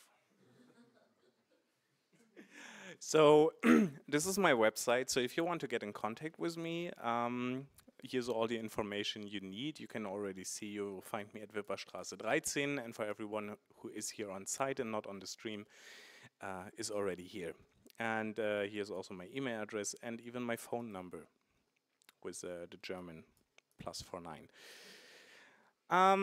So if you know me, you might also already know the OLIP, which is a quite big collection of components with a lot of components made by me. For example, TD pip and the Tau City preset management system, but also there are a lot of smaller components. Normally everything that you will find here in the OLIP is more or less ready to use and battle proven, not always, but most of the times. And if you want to go a little bit more on the edge, let's call it this, you can also go to my GitHub, and more or less this is the only social media platform that I'm using, if you could call it this. So if you want to follow me on GitHub. It's Alpha Moonbase Berlin, just one word. And you can already see several repositories here, like playback utils and the render interaction framework, and this is what I'm going to talk about today. Also, I have a Patreon. So if you find yourself using my components or frameworks or in general stuff that I share online, and in more or less I share everything online on my GitHub or in the OLIP, feel free to maybe subscribe to my Patreon. Okay, so what are we going to talk about today? It's the render interaction framework, not currently in the OLIP, but you will find it on my GitHub because it's still under active development. But I have the feeling that it's already that it's already something that you can use in your daily life. What is the render interaction framework? It basically is a system that allows you to create interaction or mainly UIs using regular mouse input in 3D with geometry components. So for example, this is like my development environment where I test quite a lot of stuff, so it's a little bit messy, but hopefully not too messy. And I have a very, very simple example here. I will show some more examples later, where I have this geometry, which is here. And this geometry already has some callbacks. So it has hover start, hover end, right click, left click. It has a moving. You can also use a double click or something similar to get like all of this interaction going. So if we look at it, for example, right now, right, because I disabled this. So now if I hover my mouse over this geometry here, you can see there's a little halo appearing, which all happens in 3D space. Because if we look here, I have the geometry that we are working with, and I have the halo itself. So if we, for example, rotate this a little bit, maybe not in this axis, but on this axis, you can see that it's still working, more or less, in a much easier way compared to then when you would try to do everything of this purely in render picking. Another thing that you can do is you can grab it and you can just move it around quite easily. And what's interesting in this is that this one right now is, if I left click, it's moving in a so-called world space, in a world projection. And if I do the right click, it is moving inside of a camera projection. And it's like weird words, right? So I prepared a little presentation of what is going on actually before I go deeper into the whole system. And for this I have to prepare a little bit. I have my renderer here, and somewhere I have a demo cam. Let's put this one here. And as the geometry, let's just put in the visualizer. I'm gonna do this so you can see what's going on. So here we have our geometry viewer, and I made a little example of how this looks like. And there's way too much stuff visible. So what you can see here right now is the so-called frustum of our camera. And this is basically the area that our camera is able to see. And this frustum mainly, and this is the interesting part, consists of a near plane and a far plane. And as you can already see, it is in the aspect ratio of our renderer. And so everything that is inside of this green blob here, inside of this green cone, will be rendered inside of our renderer here. So currently there is nothing. Let me just disable the. So let's remove this here because we don't want to display all of this stuff. So what I have prepared here is, as I said already, is the frustum, and here you can see the near plane and the far plane. And the interesting part is, so how do we get to this near plane and the far plane is, we have a simple rectangle going from -1 to 1, and the plane in the negative, like -1, is the near plane, and the stuff in the +1 is in the far plane. And this already gives us quite some interesting possibilities, because it goes from -1 to 1, and then everything gets squashed into this aspect ratio, in this aspect ratio realistic format. What else goes from 0 to 1? It's UV coordinates. And if we look into what our container here offers, it's already allowing us UV pickup of our mouse position inside of this container.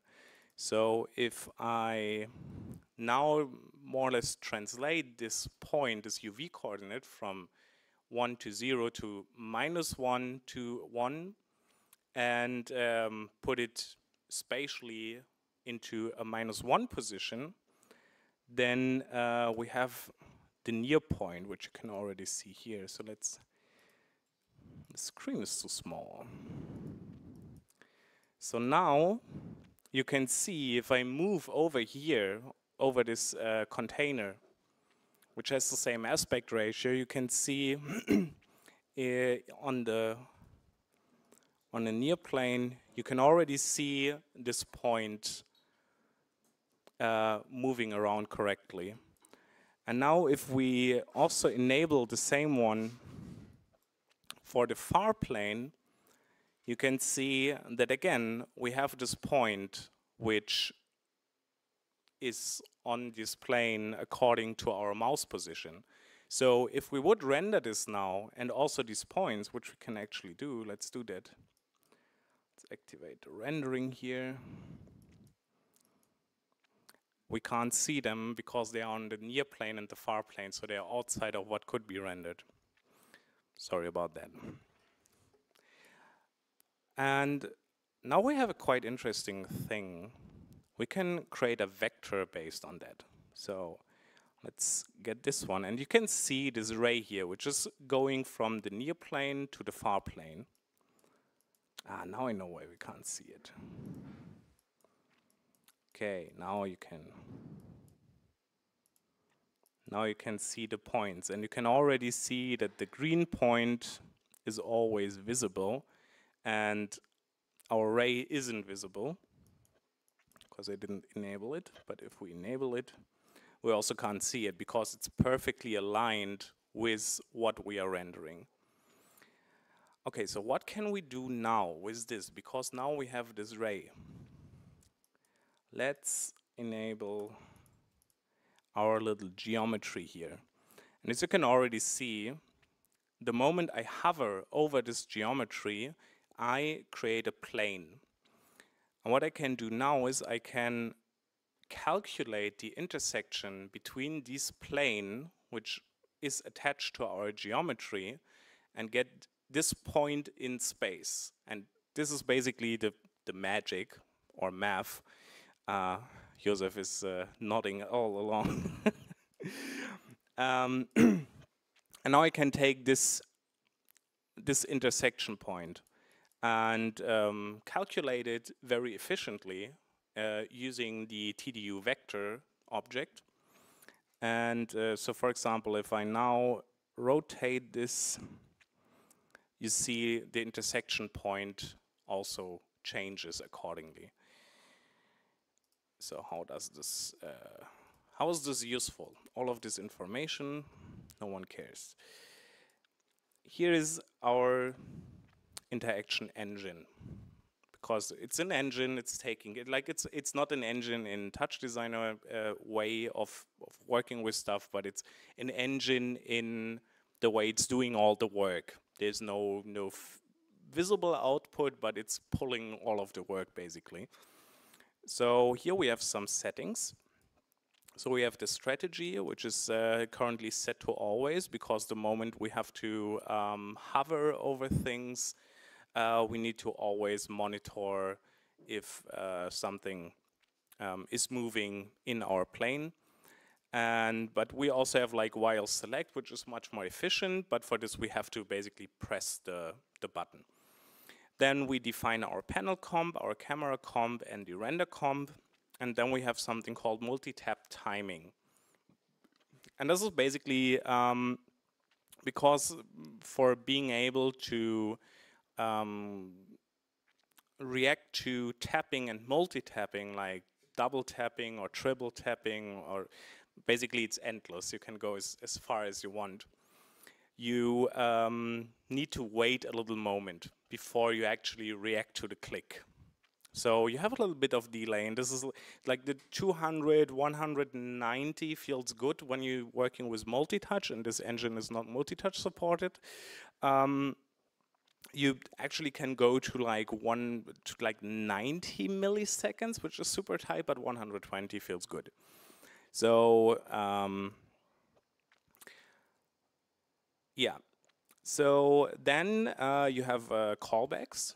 So you create your callbacks, and this is why it's a framework. It's like not a perfect one-to-one solution that you can just drop in and it works. It just gives you a lot of tools and methods that you can use to create your own interaction based on what you actually need.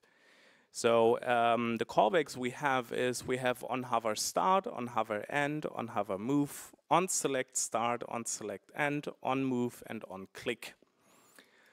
So move. So let's go from top to bottom.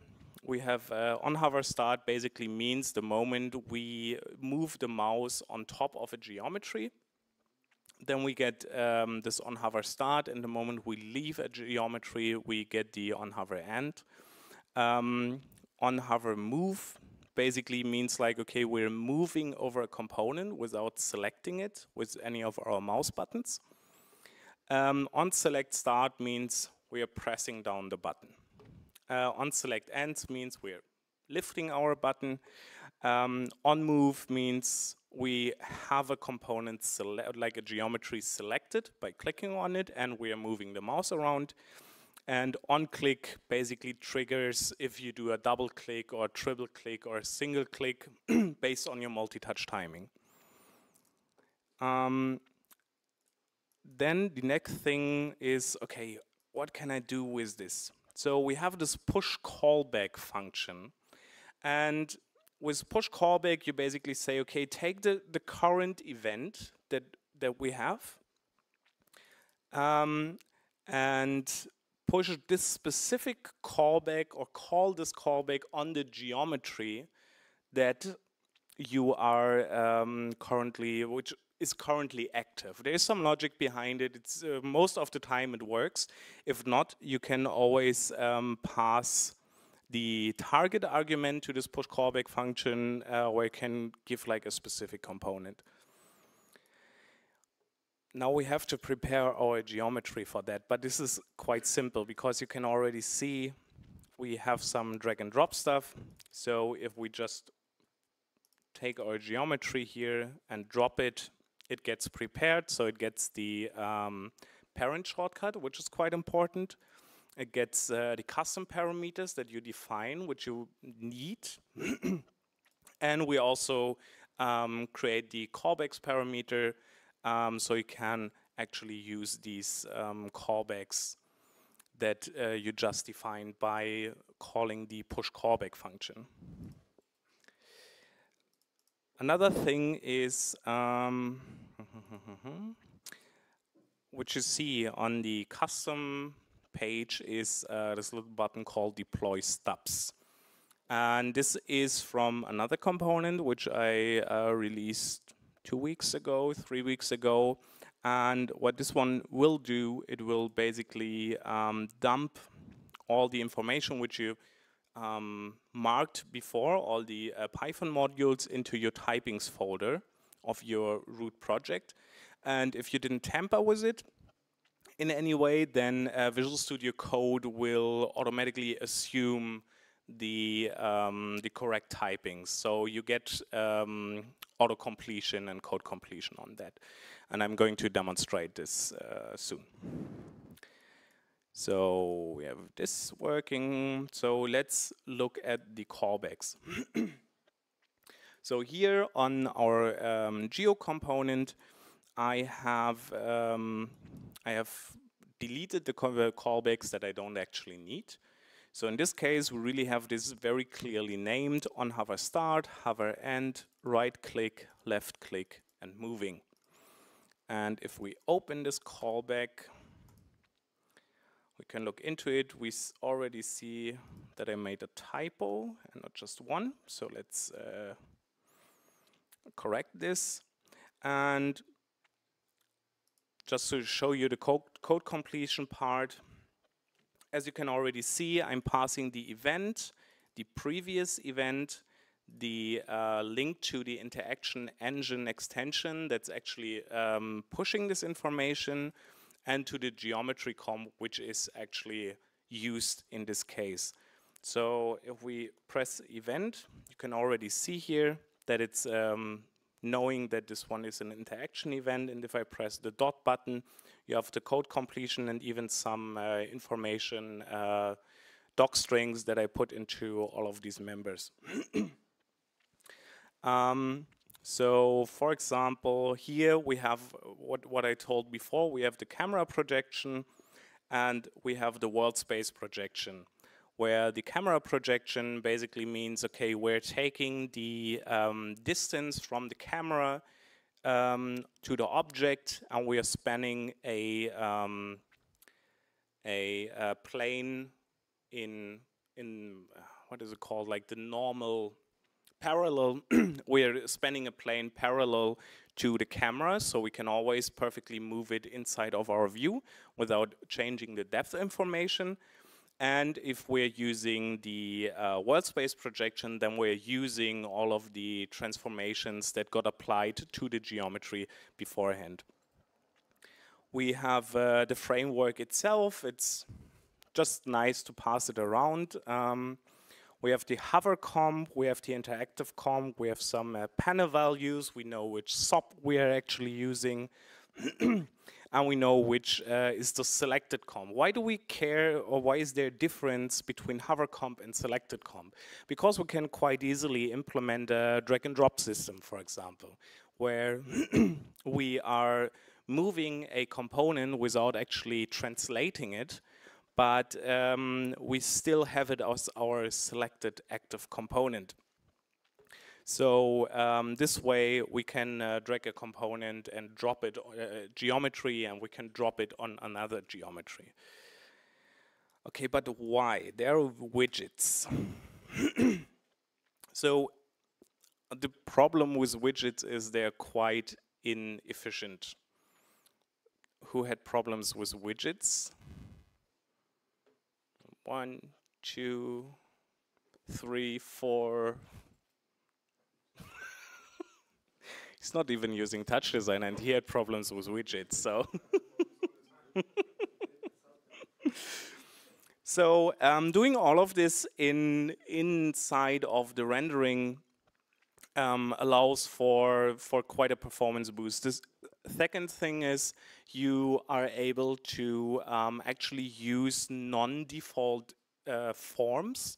So as I showed you before with the torus, which is rotated, let's get rid of this here, and let's turn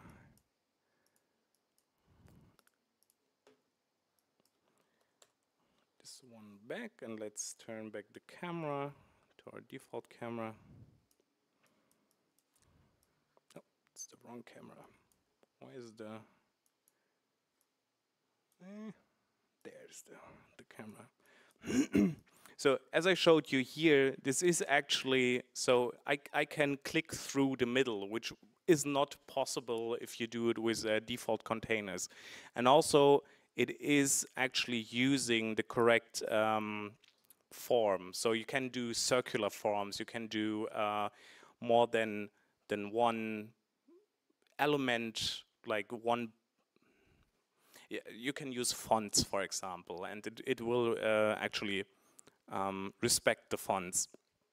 And the second thing where I think it is the most powerful is instancing.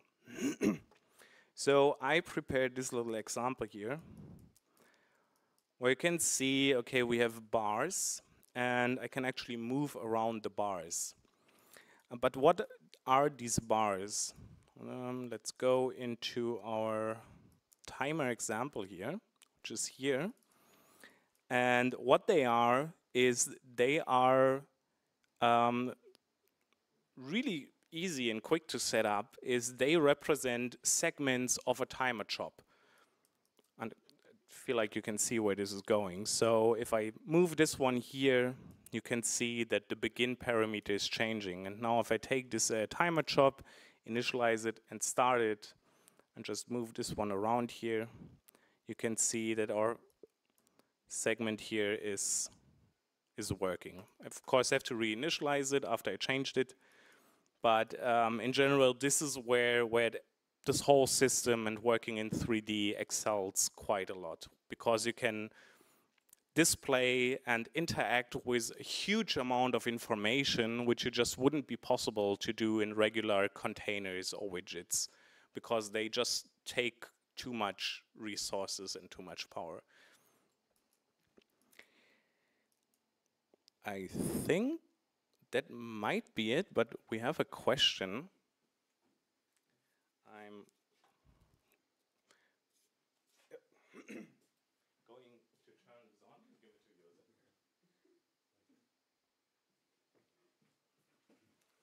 I just wanted to ask, because you said it's timer fractions, but now these are instances.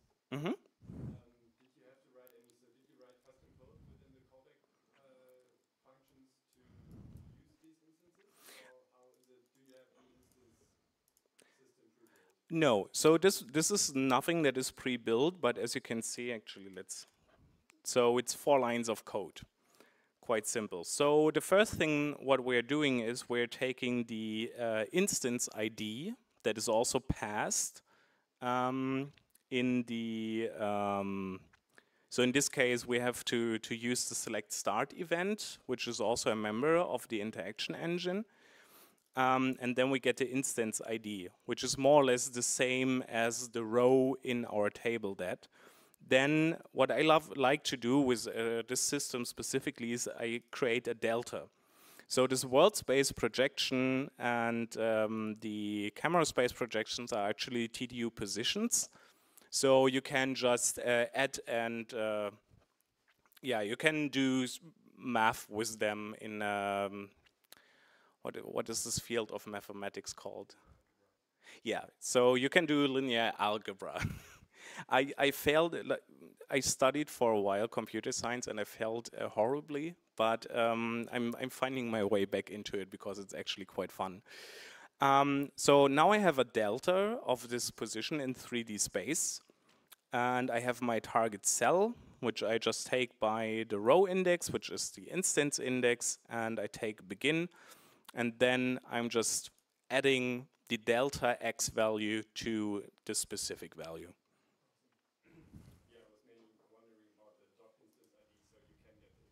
Yes. Yeah.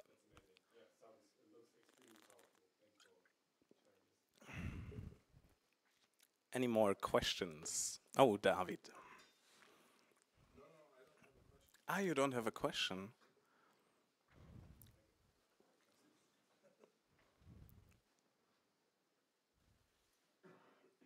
Okay, so a crazy example. So if I take 2 minutes to just get an example of this computer over there.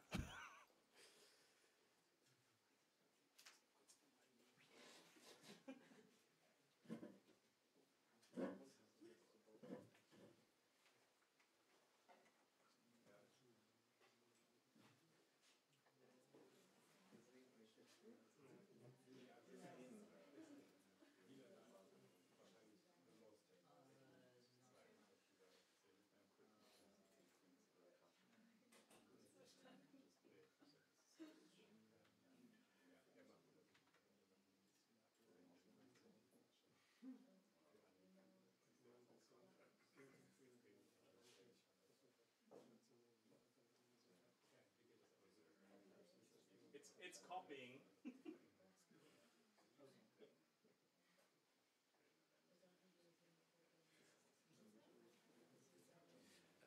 While it is copying, are there any other questions maybe? Okay. Ah. What, when? Oh, you can if you are, oh, no, that's the wrong Firefox. So as you can already see, it's on my GitHub, it's public. So if you're interested in working with it, you can just open a project to get some examples. And if you want to use it in your own projects, you will find it in modules and in release. You can already see here is the interact. Actually, I have another component now that I see it. It's the fit outside geo. It's a quite simple but very powerful, which works very well in tandem with this component. Or with this engine. It's the fit outside geo.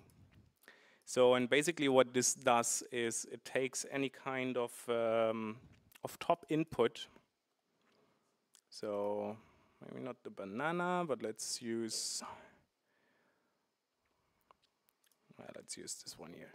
So, and you put it in, and it will always make sure that it fits perfectly. So you have different modes. You have fit inside and you have fit outside. Let's actually set this one to hold to make it clear. So on the right side you have fit outside, and on the left side you have fit inside. And this one works perfectly. So it uses the scaling, and it's also rotation agnostic. So no matter how you rotate your geometry, it will always be non-skewed, basically. And in fact, this one also works with instancing. take a pattern.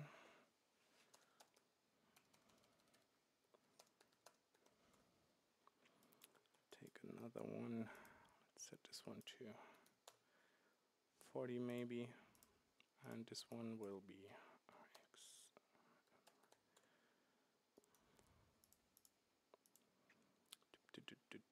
Let's set it to random. Let's merge them. Now if we copying is done. That and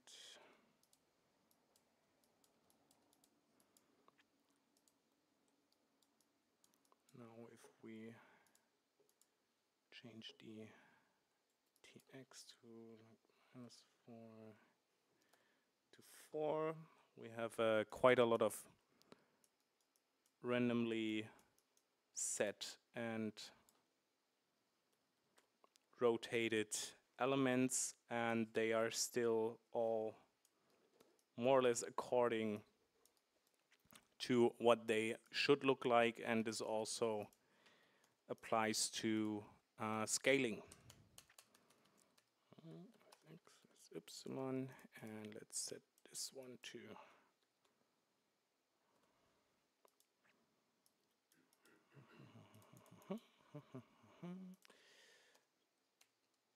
X is epsilon. And as you can see, they all look accordingly. Like this one is more in the portrait mode, and compared to this one, which is very clearly in horizontal mode. Yes? Does it work with other subgeometry, I assume, because you have an input, and if how? So basically, as long as your geometry is two-dimensional and it is inside of a 1x1 area, it works with everything. So if we put in a circle, for example, same thing, works without problems. Okay, copying is done.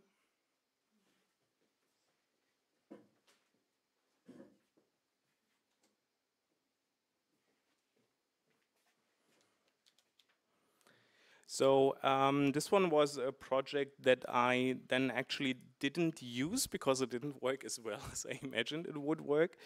But it's a timeline system. So if I just start this project.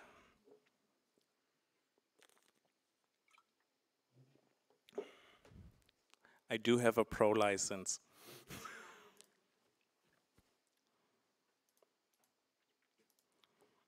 I just don't have it on me. I swear, Greg, don't hurt me. Oh, yeah, this one is the, actually it crashed. This is the, by Lucas Morgan, the TD launcher. Let's, so yeah, here Lucas Morgan has this GeoPix, yeah, TD launcher. Highly recommend, just install it, it will make your life so much easier.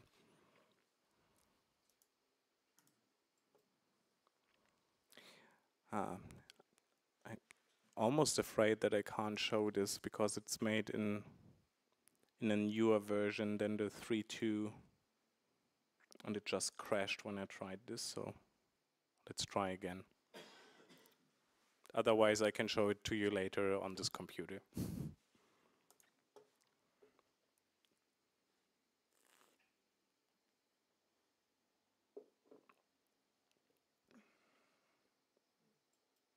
Oh, we have a segmentation fault here, so. Yeah, as I said, come around. If you're interested, I can show it to you, because it's definitely quite interesting and shows what is possible with this system. But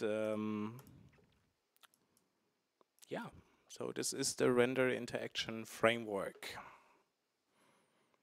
If there are no more questions, then please applaud.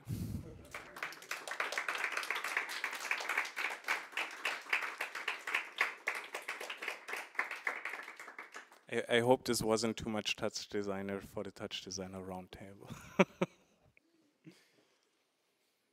Okay, Stefan will take over.